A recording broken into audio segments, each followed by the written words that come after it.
Well, again, we're here at OFC50, and I have the privilege of talking with Sadoon Al-Obaidi, who's the Marketing and Communications Director for LioniX. Sadoon, it's really exciting to be here with you. I feel like this is a conversation that's been months in the making, so it's great to finally meet in person. I'm very happy to have you here, and let's get started about it.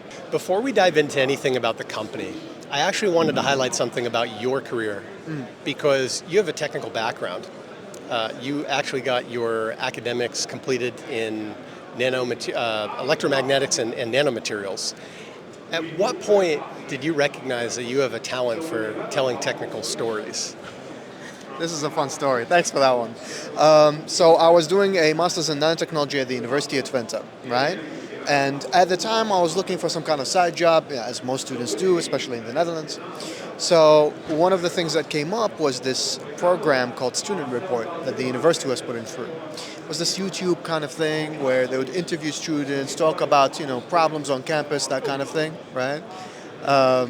And so I saw that. I was doing sort of student theater at the time. I was like, okay, this could be a way to have fun and at the same time, do something that actually earns me something. So I started doing that, and we made a video every week, right? No, actually every month. Every week would have been ambitious. And then later on, after I graduated, I was sort of done doing all computer stuff all day and reading papers. I wanted to do something a little bit more active and social. So when I was applying for LioniX, I was like, hey, you guys are looking for marketing and sales people, check out this YouTube video that I made, all these ones, right? What do you think? Maybe I could do something. And then they were like, oh yeah, we could use a science communicator, right? So at the time I joined as that, right? And slowly I started getting a little bit better at it, and now I'm having an interview with Trevor, so it's pretty high honors. It's a really good leadership story example, if you will, for younger engineers who might be looking to get their foot in the door, who have some creativity and want to enter into a technical company to differentiate themselves, right? That's right. Let's circle back on that. But before we do, I do want to make sure that we talk about, of course, LioniX.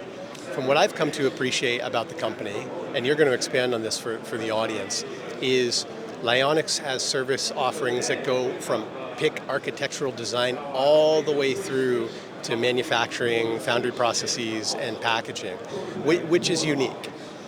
How is this an advantage for customers that want to work with the company? So, photonic integrated circuits are, relatively speaking, not that old, right? So there's a lot of people who are curious about what photonic circuits could do for them, but don't have the sort of necessary background or the expertise inside of their companies to actually get something done with it. So for LioniX International, we set it up so that a customer indeed would not have to worry about that. So if they have a sort of napkin sketch or just an idea, right, then we can start working with them towards how that would look like in an actual module, right? So that would include indeed, as you said, the circuit design, as well as the system design, and then the fabrication of the chip, and then the assembly, the packaging, right? To make it as easy for them as possible to realize their idea and get to the point which they care about, which is testing the system, seeing if it fits within the spec that they want, really trying to get the value out of photonic integrated circuits out of them to get a sense for it, right? And then we're also always designing for scale, right? So with photonic integrated circuits are working currently with this sort of foundry model, right? So somebody would make the chip, somebody might design it, somebody else would do the assembly and packaging.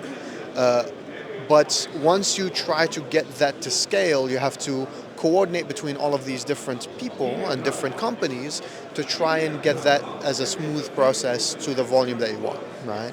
We already designed these devices with volume in mind, so that when you are trying to get to bigger sort of production scales, right, then you just take that same module and you do a little bit of optimization and then you're already good to go, right? So that's hopefully what we are providing to all of our customers and our prospective leads. And so far we haven't heard too many complaints about that, so I think we're doing all right. It's a real differentiator to have all of that support under the umbrella of one partner.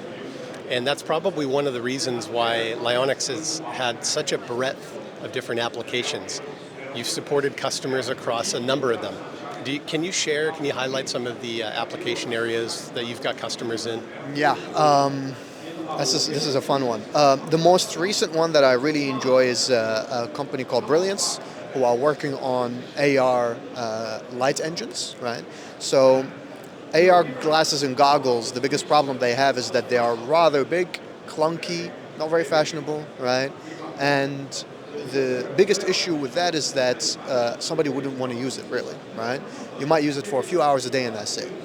The entire idea is that you get to a point where these goggles, or actually turn into glasses that are fashionable, that you wouldn't feel any difference between using normal glasses and those ones, right? In order to do that, you need a light engine that is power efficient, small, that has good performance in terms of the display that it actually offers. So they worked with us, and we do the silicon nitride chip and the integration of the laser diodes that go on there, right? And which allows them to mix light at a particular power, right? That then allows the system integrators for these AR glasses to, make a device that is lightweight and that is power efficient. Now, if I am just going to list a bunch of ones without going as much detail, there's quantum computing, right? There is biosensing. There's telecom and datacom and satellite communications, right? There's microscopy. That was a fun one to do.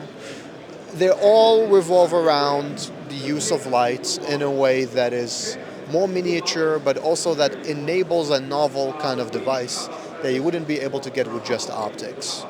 So we cover the gamut.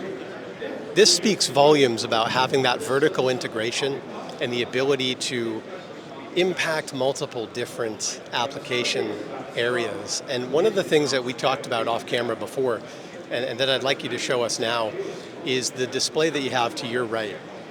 I think this is going to come to life for people as far as the fundamental technology becoming a platform for various applications. Can you tell us about this? Of course. So here what we're trying to show off is how when you do vertical integration for as long as we have, I mean, our company started in 2001, but at the time we were just doing chips, right? What we've learned over time is that just designing and fabricating a chip doesn't actually get you a device you can use, right? You have to think about how that chip is going to sit with the electronics, how it's going to connect to the rest of the optics, how you're going to get light in, how you're going to get it out. So eventually we started kind of building a kind of set of standards that would then allow us to really iterate on the design instead of coming up with something new every time, having to figure out how to package it, having to figure out how to get all of the components around it, right? So here is a module. You have a fiber array that's sitting on one side of the silicon nitride chip. The silicon nitride chip has the logo on it, so that way you don't lose which part we're talking about. We have a little sub-mount that then the chip sits on, which allows all of the chips and components to be sitting on the same planar level, right? So in this case, we have a modulator. You can imagine it as a indium phosphide one. And you have the silicon nitride one. These have different thicknesses. This sub-mount will allow us to level them out so that the waveguide on the silicon nitride aligns with the waveguide on the indium phosphide. So light could be coming in from here, or the light could be coming from another component. But the important thing is that everything is sitting all together, and you have your electronics connected through these ribbon cables. This could be a PCB. And then over here right now, we have RF connections. That's for radio frequency applications. That could be for telecom or satcom and so on. If we wanted to make a laser module, we would need to play around with some of these elements. And to show this off, I'll take this part out. There we go. And let's say now we're trying to get a laser in. So then you wouldn't have to redesign the whole thing and try to figure out how you're going to do it. You basically just plop that right on there. And now the electronics are still connected in the sort of top and bottom of the chip, and then here we can put the laser diodes that then connect to the silicon nitride, and then you output the light that way. This way, essentially what we've done is like 20% of the work, right?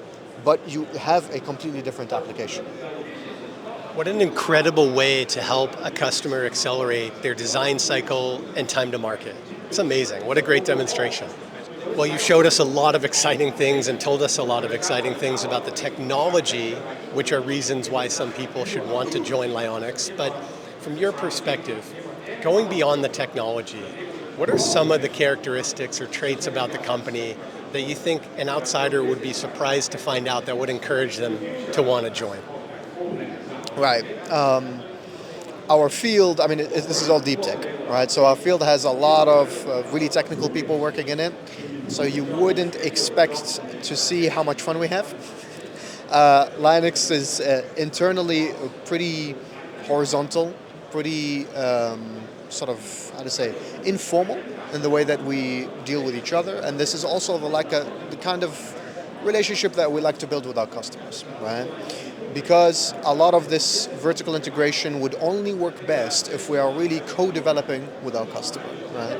Which means a lot of going back and forth, a lot of redesigning things, trying to make things as sort of application fit as possible.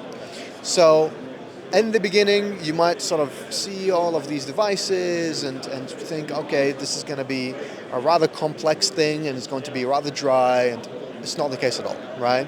Once we get started, it's always kind of relaxed, right? We work around each other, let's say, and the communication is fairly open and informal. And it's also the way for me, right? When I came into the company, that engineering background thankfully did not get in the way of us, actually getting something fun out, right? So then we can come up with stuff that lights up and makes some sounds and stuff like that. So I think, having talked with you, for any person, particularly a postdoc, who's excited about doing some innovative work, getting their arms around some technical challenges, but wants to have fun around a great team of people, they should probably be paying attention to LioniX. I hope they will at least have a look, yes. I can't thank you enough for the time and the storytelling, and wish you and the rest of the team the utmost success. I'm sure we're going to be hearing more about you and your partners' applications and designs in the near future. So thanks for sharing the time. Absolutely, anytime.